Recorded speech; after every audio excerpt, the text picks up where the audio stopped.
अंगणवाडीतील millet chocolate मध्ये निघाल्या आळ्या, बालकांच्या जीवाशी खेळणाऱ्या ठेकेदारावर कारवाईची मागणी। नंदुरबार जिल्ह्यातील अंगणवाड्यांमध्ये पोषण आहाराच्या नावाखाली बालकांच्या जीवाशी खेळ सुरू असल्याचे धक्कादायक वास्तव समोर आले आहे। एकात्मिक बाल विकास सेवा योजनेअंतर्गत अंगणवाडीतील बालकांना कुपोषणातून बाहेर काढण्यासाठी आणि त्यांच्या शारीरिक विकासासाठी मिलेट चॉकलेटचे वाटप केले जात आहे। मात्र शहादा तालुक्यातील जावदे येथील अंगणवाडीत या चॉकलेटमध्ये चक्क आढळून आल्याने जिल्ह्यात खळबळ उडाली आहे। या प्रकारामुळे पालकांमध्ये संतापाची लाट उसळली असून निकृष्ट दर्जाचा आहार पुरवणाऱ्या ठेकेदारावर कठोर कारवाई करण्याची मागणी होत आहे। जस्ट युनिव्हर्सल प्रायव्हेट लिमिटेड कंपनीमार्फत 3 ते 6 वयोगटातील अंगणवाडीतील बालकांना दररोज एक मिलेट चॉकलेट दिले जाते। जावदे येथील लाभार्थी दर्शनी वळवी हिला अंगणवाडीतून देण्यात आलेल्या चॉकलेटमध्ये आळ्या असल्याचे तिचे वडील कैलास वळवी यांच्या निदर्शनास आले। हा गंभीर प्रकार पाहून त्यांनी तात्काळ जावदे येथील लोकनियुक्त सरपंच संजय माळी यांना पाचारण केले असता सरपंच संजय माळी यांनी या घटनेची गांभीर्याने दखल घेत संबंधित चॉकलेटची पाहणी केली आणि या प्रकरणाची संपूर्ण माहिती तात्काळ जिल्हाधिकाऱ्यांना दिली आहे। संबंधित ठेकेदाराने पुरवलेल्या या चॉकलेटची मुदत 6 महिने असतानाही केवळ 3 महिन्यांच्या आतच चॉकलेट खराब होऊन त्यात आळ्या पडल्याचे समोर आले आहे। नंदुरबार हा आदिवासी बहुल असून कुपोषण मोठ्या प्रमाणात आहे। बालकांचे कुपोषण दूर करण्यासाठी शासनाकडून कोट्यवधी रुपये खर्च केले जात असताना दुसरीकडे अशा प्रकारे निकृष्ट दर्जाचा आहार पुरवून ठेकेदार बालकांच्या जीवाशी खेळत असल्याचे चित्र दिसत आहे। आता या प्रकरणावर जिल्हा प्रशासन आणि एकात्मिक बाल विकास विभाग काय कारवाई करते याकडे संपूर्ण जिल्ह्याचे लक्ष लागले आहे।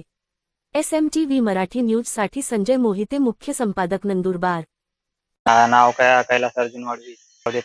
अंगणवाडीमध्ये ते पीनट जे बार येतात ना चॉकलेट सारखे, त्याच्यामध्ये आड्या निघाल्या।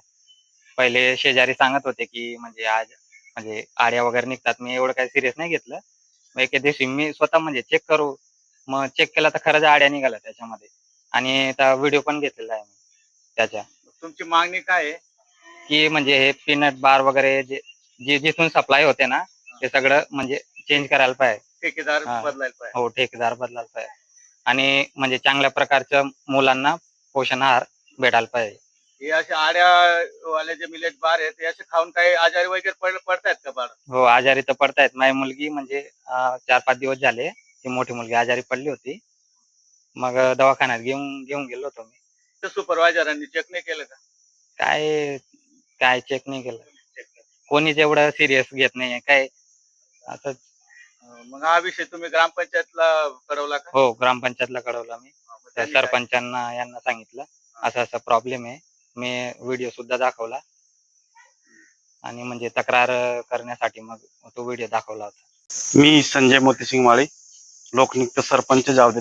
शनिवारच्या दिवशी कैलास अर्जुन वळवी याची मला व्हिडिओद्वारे एक तक्रार आली की जे पोषण आहार आहे अंगणवाडीचे त्यामध्ये खराब पद्धतीने आळ्या वगैरे निघत आहे। तर मी ते फॉलो करून लगेच कलेक्टर साहेबांना कळवलं। कलेक्टर साहेबांनी पण चांगलं सहकार्य केलं, फॉलो करतो असं म्हणून। आणि मी रोज येतो अंगणवाडीमध्ये पोषण आहार वगैरे, खिचडी वगैरे एकदम चांगल्या क्वालिटीची असते। मी स्वतः सुद्धा चेक करतो। परंतु हे जे बाहेरून ठेकेदाराकडून जो चॉकलेट वगैरे येतात पोषण आहार, हे फारच खराब दर्जाचे असतात। त्यामुळे तो ठेकेदारवर, संबंधित गावकऱ्यांची वर माझी अशी तक्रार आहे की त्याच्यावर कारवाई करून पोषण आहार योग्य पद्धतीचे द्यावे। कार्यसम्राट आमदार राजेशदादा पाडवी यांचं फार मोठं सहकार्य आहे, कारण की ते गरीब ह्या लोकांसाठी कायमस्वरूपी लढत असतात। आणि त्यांना सुद्धा मी हा मेसेज दिला, त्यांनी सुद्धा त्याच्यावर फॉलो करून लगेच कारवाईचे तपास करू व तुम्हाला न्याय देऊ असं सांगितलेलं आहे।